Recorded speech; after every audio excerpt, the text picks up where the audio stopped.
Termonbarry joined forces over a year ago and formed KT Scouts. I joined them in the community centre in Ruskay just before Christmas for their annual Christmas fair. Let's hear you, come on, sing up!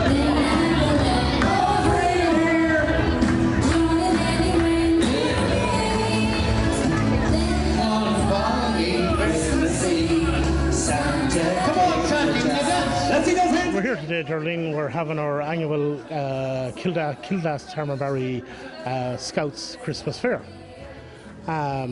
We started in 2014. From that we went from strength to strength, and we're here today to try to raise some funds to keep the Scouting troop going. How many members have you? Overall we have 50 children, so it's 50 Scouts, and we have 18 leaders. Is this the first Scout group in this region? It is the first Scout group.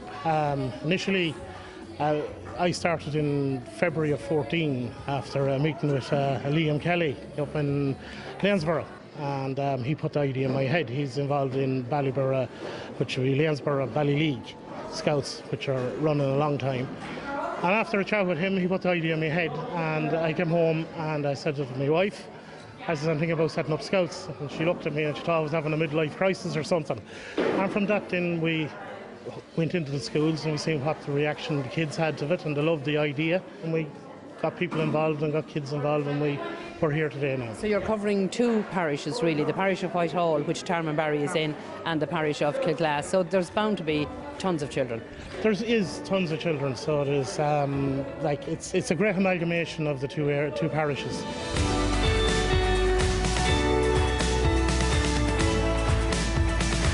What role do you play in the Scouts? For my sins, I'm the group leader of the Roscommon 17, and that means that I'm a kind of coordinator between all the sections. I make sure that if they have any problems, I can help them sort them out. I help organise the training, and I keep an eye that the one programme is what the Scouting Ireland programme is called, and we make sure that each section follows that and follows the guidelines set out by Scouting Ireland. Now, there are Scouts and there are Beavers, am I right? Yes. And we've Beaver Scouts, and they're the littlest ones, and then we have Cub Scouts, and then we have Scouts, and then we have, when they get older, we have Venture Scouts, and at that stage they are more independent, they are organise more stuff themselves, they travel abroad more often. But to get them there, they have to come through the Beaver and the Cub and the Scout section. It must be great fun now for a weekend when you go camping with them all. I tell you, it's an enlightening experience because a lot of us some of us have never camped before. And they train us, and that's all great, but nothing prepares you for being out with 10 or 12 kids at midnight. Especially in a wood at night, it's raining.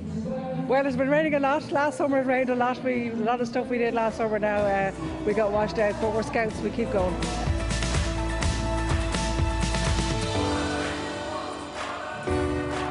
As they progress on through their scouting journey, we need different sets of equipment for them, because obviously the Scouts need a little bit less looking after, whereas the Beavers and the Cubs need a little bit more looking after. So things like mess tents for them to sleep in, cooking equipment, and it's just teaching them about the outdoors, and we just need more outdoor equipment. A lot of our fundraising goes on equipment, so once we buy it, having the value out of it for 5, 6, 7 years, and we teach them about the responsibility of looking after their equipment and making sure that their equipment is safe, secure, and that when they come back, part of the Scouting ethos of leave no trace is not alone do we look after the ground that we've been on, but we look after the equipment that we use, because it all holds for next year, the year after, the year after. And if they can look after equipment, they can look after themselves, you know, and which is a really good, valuable lesson for them to learn for life.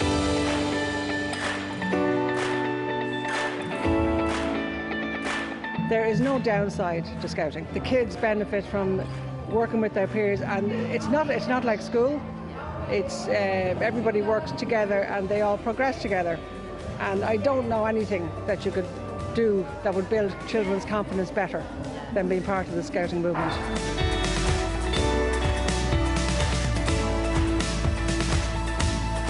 Have you any funny stories about taking the 50 children that's part of this group off on a camping trip? We went up Knocknaree earlier this year, and I was kind of a little bit apprehensive of climbing Knocknaree with some of the beavers, because some of them are, I mean, they're tiny. You'd fit them in a backpack, you know, they're tiny little things.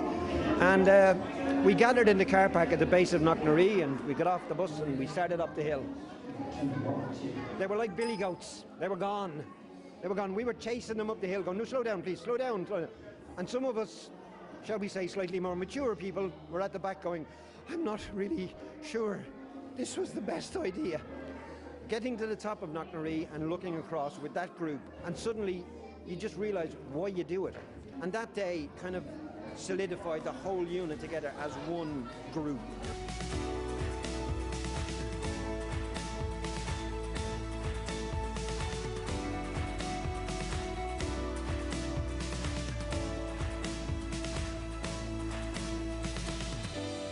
A very active group, and I'm sure loads of activities planned for the coming year. And if you live in the area, Termonbarry, Ruski, Kilglass, Whitehall, and you'd like to get involved with the Scouts, contact any committee member. They'd be too delighted to have you on board.